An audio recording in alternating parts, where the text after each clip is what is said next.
அகில மீடியா நேயர்களுக்கு வணக்கம். இன்றைய காலை நேர தலைப்புச் செய்திகள். சீனா அல்லது ரஷ்யாவால் கைப்பற்றப்படுவதற்கு முன்பு கிரீன்லாந்து தனது கோரிக்கைகளுக்கு கீழ்ப்படிய வேண்டும் என்று அமெரிக்க ஜனாதிபதி டொனால்ட் ட்ரம்ப் மீண்டும் வலியுறுத்தியுள்ளார். நட்பு நாடுகளின் எச்சரிக்கைகளை புறக்கணித்த அவர் கிரீன்லாந்தை கட்டுப்படுத்த வேண்டுமென்ற தனது கோரிக்கையை இரட்டிப்பாக்கி ஆர்க்டிக் பிரதேசத்தை கையகப்படுத்துவது நேட்டோவை வருத்தப்படுத்தினாலும் தனக்கு கவலை இல்லை என்று கூறியுள்ளார். வாஷிங்டனுக்கு திரும்பும் போது ஏர்போர்ஸ் ஒன் கப்பலில் செய்தியாளர்களிடம் பேசிய அவர் இவ்வாறு கூறியுள்ளார். இதன்போது செய்தியாளர்கள் கிரீன்லாந்தை ஆக்கிரமிப்பதால் நேட்டோ கூட்டணி உடையுமா என கேள்வி எழுப்பியுள்ளனர். அதற்கு பதிலளித்த அவர் நேட்டோவை இந்த விடயம் பாதிக்கும் என்பதையும் ஒப்புக்கொண்டார். இருப்பினும் நேட்டோ ஏனையவர்களை விட அமெரிக்காவிற்கு அதிகம் தேவை என்றும் கூறியுள்ளார். நாம் கிரீன்லாந்தை எடுத்துக்கொள்ளாவிட்டால் ரஷ்யா அல்லது சீனா எடுக்கும். நான் அதை நடக்கவிடப் போவதில்லை. எப்படி இருந்தாலும் நமக்கு கிரீன்லாந்து கிடைக்கும் என்று அவர் திட்டவட்டமாக கூறியுள்ளார். ஐக்கிய நாடுகள் சபையை குறை மதிப்பிற்கு உட்படுத்தும் அமெரிக்காவின் வெட்கமற்ற நடவடிக்கைகளை வடகொரியா நேற்று கண்டித்துள்ளது. இது தொடர்பில் வடகொரியா வெளியிட்டுள்ள அறிக்கையில் அந்நாட்டின் மீது விதிக்கப்பட்ட தடைகளை கடுமையாக விமர்சித்துள்ளது. அவ்வாறான தடைகளை விட ஐநாவில் கேள்விக்குட்படுத்தப்பட வேண்டிய மற்றும் வெளிப்படையாக விவாதிக்கப்பட வேண்டிய மிக முக்கியமான பிரச்சினையாக அமெரிக்காவின் சமீபத்திய நடவடிக்கைகள் காணப்படுவதாகவும் சுட்டிக்காட்டப்பட்டுள்ளது. ஐநாவின் இருப்பையை அமெரிக்கா வெறுக்கிறது என்று வடகொரியா குறிப்பிட்டுள்ளது. வெனிசுலா ஜனாதிபதி நிக்கோலஸ் மதுரோவை அமெரிக்கா கைது செய்ததை தொடர்ந்து வடகொரியாவின் அறிக்கை வந்துள்ளமை குறிப்பிடத்தக்கது. ஈரானில் அரசுக்கு எதிரான போராட்டங்கள் வலுத்து வரும் நிலையில் அந்நாட்டு அரசு ஸ்டார்லிங் இணைய சேவையை முடக்கியுள்ளது. நாடு முழுவதும் சில நாட்களுக்கு முன்பு இணைய சேவையை முடக்கிய அரசு முதல் முறையாக செயற்கைக்கோள் இணைய சேவையும் முடக்கிய நடவடிக்கை எடுத்துள்ளது. உள்நாட்டு இணைய இணைப்பு துண்டிக்கப்படும் போது போராட்டக்காரர்கள் மற்றும் கலவரக்காரர்களுக்கு இடையான தொடர்பு துண்டிக்கப்பட்டு போராட்டம் மற்றும் கலவரத்தை தடுக்கும் வழிவகுக்கும். அந்த வகையில் சில நாட்களுக்கு முன்பு இணைய சேவை முடக்கப்பட்ட நிலையில் இந்த முடக்கம் செயற்கைக்கோள் இணைப்புகளையும் எட்டியுள்ளது. ஸ்டார்லிங்கின் அப்லிங் மற்றும் டவுன்லிங் போக்குவரத்தில் சுமார் 30% பாதிக்கப்பட்டதாக கூறப்படுகிறது. இது சில மணி நேரங்களுக்குள் 80%க்கு மேலாக விரைவாக அதிகரித்ததாக தெரிவிக்கப்பட்டுள்ளது. ஈரான் அரசு ஸ்டார்லிங் இணைய சேவை செயற்பட அங்கீகாரம் வழங்காத போதிலும் ஸ்டார்லிங் ரிசீவர்களின் பயன்பாடு அதிகரித்துள்ளது. இதனால் அந்த சேவையை வைத்திருப்பதும் பயன்படுத்துவதும் சட்டவிரோதமாக கருதப்படுகிறது. ஈரானில் நாடு தழுவிய அரசாங்க எதிர்ப்பு ஆர்ப்பாட்டங்களை ஒடுக்குவதில் 500க்கும் மேற்பட்டோர் கொல்லப்பட்டுள்ளதால் ஈரான் விவகாரத்தில் தலையிடுவதற்கு பரிசீலித்து வருவதாக அமெரிக்க ஜனாதிபதி டொனால்ட் ட்ரம்ப் தெரிவித்துள்ளார். இதேவேளை அமெரிக்கா போர் தொடுத்தால் ஈரான் போருக்கு தயாராக இருப்பதாகவும் ஈரானின் வெளியுறவு அமைச்சர் தெரிவித்துள்ளார்.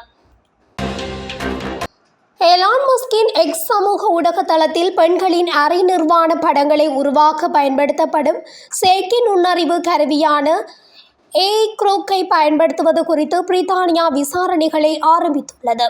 பிரிட்டிஷ் ஊடக ஒழுங்குமுறை அமைப்பான ஆஃப்காம் இந்த விசாரணையை தொடங்கியுள்ளது. எக்ஸ் சமூக ஊடக தளத்தில் ஒருங்கிணைக்கப்பட்டுள்ள குரோக் ஏஐ பயன்படுத்தி உருவாக்கப்பட்ட ஏராளமான ஆபாச படங்கள் சமூக ஊடகங்களில் பரவலாக பகிரப்பட்டதை அடுத்து மேற்படி நடவடிக்கை எடுக்கப்பட்டுள்ளது. ஆன்லைன் பாதுகாப்பு சட்டத்தின் கீழ் விசாரணை நடத்தப்படுகிறது. சட்டம் மீறப்பட்டதாக கண்டறியப்பட்டால் கடுமையான அபராதங்கள் சேவை கட்டுப்பாடுகள் விதிக்கப்படும் என தெரிவிக்கப்பட்டுள்ளது. காசாவில் இஸ்ரேல் மற்றும் ஹமாஸ் அமைப்பினரிடையே 2 ஆண்டுகளாக நடந்து வந்த போரால் இதுவரை 71,000க்கும் மேற்பட்ட பாலஸ்தீனியர்கள் உயிரிழந்துள்ளனர். அதே சமயம் காசாவில் ஆயிரக்கணக்கான மக்கள் உணவு, இருப்பிடம் உள்ளிட்ட அடிப்படை வசதிகள் இல்லாமல் திண்டாடும் நிலைக்கு தள்ளப்பட்டுள்ளனர். இதற்கிடையில் போர் நிறுத்தம் அமலில் வந்த போதிலும் போர் நிறுத்தத்தை மீறியும் இஸ்ரேல் காசா மீது தாக்குதல் நடத்தி வருகிறது. காசாவில் பாலஸ்தீன மக்கள் வசிக்கும் குடியிருப்பு பகுதிகளில் இஸ்ரேல் இராணுவம் அவ்வப்போது குண்டுவெடிப்பு மற்றும் துப்பாக்கிச் சூடுகளை அத்துமீறி நடத்தி வருகிறது. இந்த நிலையில் காசாவில் இஸ்ரேல் இராணுவம் மீண்டும் குண்டு வீசி தாக்குதல் நடத்தியுள்ளது. இந்த தாக்குதலில் 5 குழந்தைகள் உட்பட 14 பேர் உயிரிழந்துள்ளனர். மேலும் கட்டிட இடிபாடுகளுக்கு இடையில் சிக்கி 17 பேர் படுகாயமடைந்துள்ளதாக தகவல் வெளியாகியுள்ளது. காலம் கடப்பதற்குள் அமெரிக்க அரசுடன் கியூபா ஒப்பந்தம் செய்து கொள்ள வேண்டும் என அமெரிக்க ஜனாதிபதி டொனால்ட் ட்ரம்ப் வலியுறுத்தியதற்கு பதிலடி கொடுக்கும் வகையில் நாங்கள் என்ன செய்ய வேண்டும் என யாரும் எங்களுக்கு ஆணையிட முடியாது என கியூபா நாட்டு ஜனாதிபதி மிகுவல் டயாஸ் கெனல் பெர்முடெஸ் ட்ரம்பிற்கு பதிலடி கொடுத்துள்ளார். இனி வெனிசுலாவில் இருந்து கியூபாவுக்கு எரிபொருள் வர்த்தகம் நடைபெறாது என்றும் காலம் கடப்பதற்குள் அமெரிக்காவுடன் கியூபா ஒப்பந்தம் மேற்கொள்ள வேண்டும் என்றும் ட்ரம்ப் சமூக ஊடகத்தில் பதிவு செய்திருந்தார்.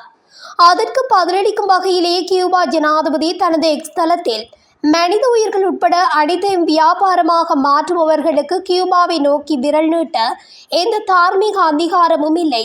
கியூபாவின் மக்கள் இறையாண்மையுடன் தங்களுக்கான அரசியல் மாதிரியை தேர்வு செய்வதை பொறுக்க முடியாமல் நமது நாட்டின் மீது வெறுப்பை கொட்டுகிறார்கள். கியூபாவின் பொருளாதார நெருக்கடிக்கு புரட்சியை குறை கூறுபவர்கள் நாக்கை அடக்கிக் கொள்ள வேண்டும்.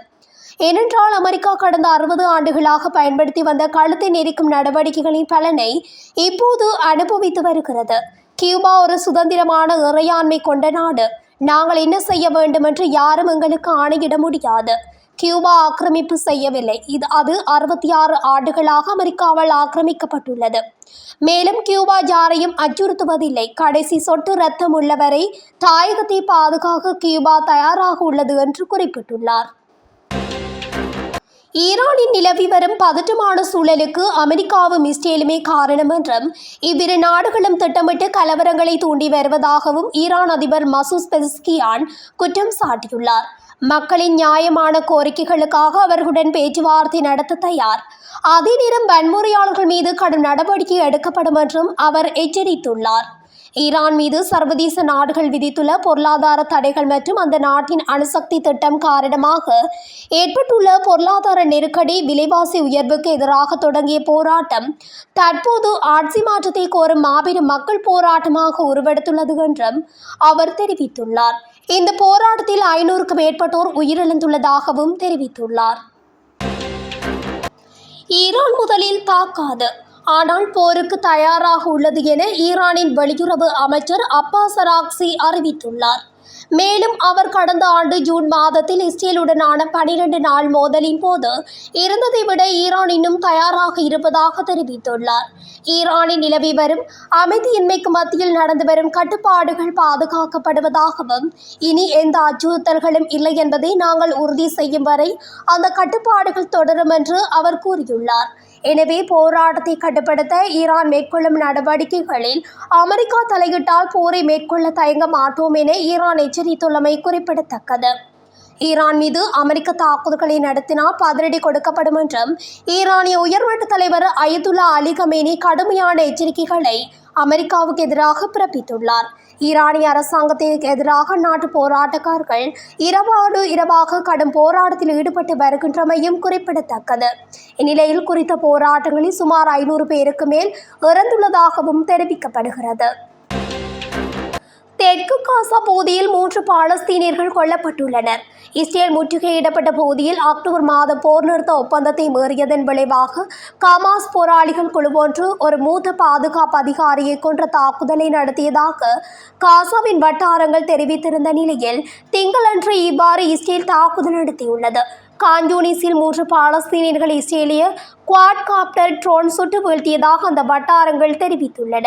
திங்களன்று இஸ்ரேலிய இராணுவ படைகள் அப்பகுதியின் பல பகுதிகளில் வான்வழி தாக்குதல்கள் மற்றும் செல் தாக்குதல்களை நடத்தியதை தொடர்ந்து இந்த தாக்குதல்கள் நடந்ததாக கூறப்படுகிறது. அமெரிக்க போராட்டங்களுக்கு மத்தியில் தாக்குதல் நடத்தினால் அமெரிக்க துருப்புக்களும் இஸ்ரேலும் இலக்குகளாக இருக்கும் என்று ஈரான் எச்சரிக்கின்றது. ஈரானின் இறையாட்சியை சவால் செய்யும் போராட்டங்கள் 2 வார காலத்தை எட்டியுள்ளன. தெஹ்ரான் மற்றும் மசாத்தில் ஆர்ப்பாட்டக்காரர்கள் வீதிகளில் திரண்டுள்ளனர். குறைந்தது 500க்கும் மேற்பட்டோர் இறந்துள்ளதாகவும் 2600 பேர் கைது செய்யப்பட்டுள்ளதாகவும் ஆர்வலர்கள் கூறுகின்றனர். அமெரிக்க ஜனாதிபதி டொனால்ட் ட்ரம்ப் போராட்டக்காரர்களுக்கு ஆதரவை வெளிப்படுத்தியுள்ளார். இருந்தாலும் இராணுவ நடவடிக்கை சாத்தியம் என்று சூசகமாக குறிப்பிட்டுள்ளார். அமெரிக்கா ஈரானை தாக்கினால் அமெரிக்காவும் இஸ்ரேலும் இலக்குகளாக மாறக்கூடும் என்று ஈரான் நாடாளுமன்ற சபாநாயகர் எச்சரித்துள்ளார். சவுதி ஜப்பான் அமைச்சர்கள் முதலீட்டு மன்றத்தின் ஒரு பகுதியாக விண்வெளியை அமைதியான முறையில் பயன்படுத்துவது குறித்து ஜப்பானிய அரசாங்கத்துடன் சவுதி விண்வெளி நிறுவனம் ஒரு ஒத்துழைப்பு ஒப்பந்தத்தில் கையெழுத்திட்டுள்ளதாக தெரிவிக்கப்படுகிறது.